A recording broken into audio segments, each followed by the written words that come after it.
মহিলাৰ বিৰুদ্ধে হোৱাৰ হিংসাৰ আৰু অপৰাধমূলক ঘটনা প্ৰতিৰোধ কৰাৰ উদ্দেশ্যে গোলাঘাটত সজাগতা সমদল।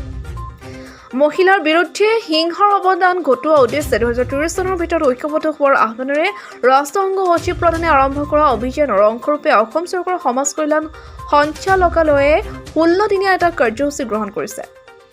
ইয়াৰ সৈতে সংগতি ৰাখি গোলাঘাট জিলা সমাজ কল্যাণ বিভাগৰ উদ্যোগতো মহিলা আৰু ছোৱালীৰ বিৰুদ্ধে সকলো ধৰণৰ লিংগ বৈষম্য আৰু হিংসা নোহোৱা কৰাৰ লক্ষ্যৰে আজি পুৱা গোলাঘাট নগৰ জেনেৰেল ফিল্ডৰ পৰা এটা সজাগতা ৰেলী উলিওৱা হয়। জিলা উপায়ুক্ত শ্ৰী মিগেশ নাৰায়ণ বৰুৱাই এই ৰেলী পতাকা জোকাৰি শুভাৰম্ভ কৰে।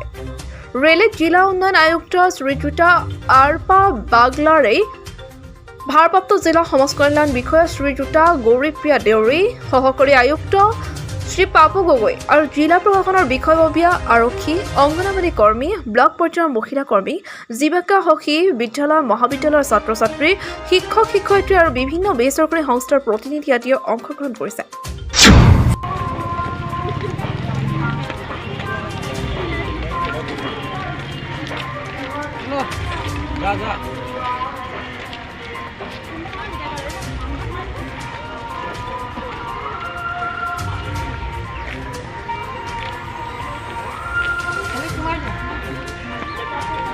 আজি আমাৰ অসম চৰকাৰে 25 নৱেম্বৰৰ পৰা 10 ডিচেম্বৰলৈ ৰাজ্যব্যাপী এই মহিলাৰ বিৰুদ্ধে যিমান নিৰ্যাতন হয়, মহিলাৰ সম অধিকাৰৰ বিষয়ে জনসাধাৰণক জাগৃত কৰাৰ কাৰণে কাৰ্যসূচী হাতত লৈছে।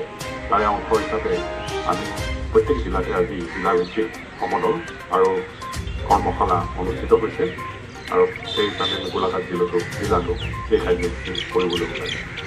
আৰু ইয়াৰ প্ৰধান কথা হ'ল যে আমাৰ সমাজত মহিলাৰ সমান সমধিকাৰ বুলি কওঁতে দুখন আইনৰ কথা আহে। এখন হ'ল কৰ্মক্ষেত্ৰত মহিলাৰ নিৰ্যাতন বিৰোধী আইন আৰু এখন হ'ল গাৰ্হস্থ্য হিংসা প্ৰতিৰোধী আইন। এই দুখন আইনে আমাৰ মহিলাক নিৰাপত্তা দিয়ে আৰু এই বিষয়ে জনসাধাৰণক সজাগতা সৃষ্টি কৰাৰ কাৰণে আজি এই শোভাযাত্ৰা আয়োজন কৰা হৈছে।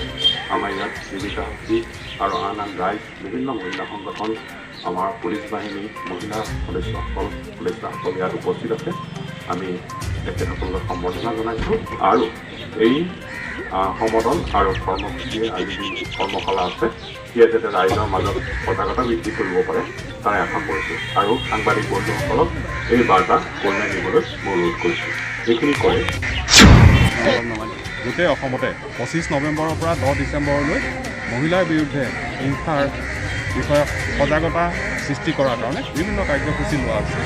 তাৰ ভিতৰত আজি জিলাই জিলাই এই ধৰণে সমদল আৰু কৰ্মশালা অনুষ্ঠিত কৰিবলৈ লোৱা হৈছে আৰু তাৰে অংশ হিচাপে আমি গোলাঘাটত এই সমদল আৰু কৰ্মশালা কৰিবলৈ ওলাইছোঁ।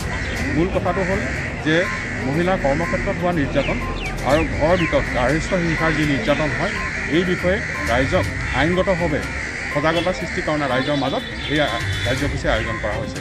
আপোনালোকে দেখিছে ইয়াত আমাৰ বিভিন্ন বৰ্গৰ মহিলা ইয়াত আহিছে আৰু আন পুৰুষসকলক সহযোগ কৰিছে আৰু নিশ্চয় আৰু এইকেইদিনৰ ভিতৰতে আমি এই যিটো বাৰ্তা সেই ৰাইজৰ মাজলৈ দিব পাৰিছোঁ আৰু তাৰ কাৰণে আপোনালোকৰ সহযোগ বিচাৰিছোঁ।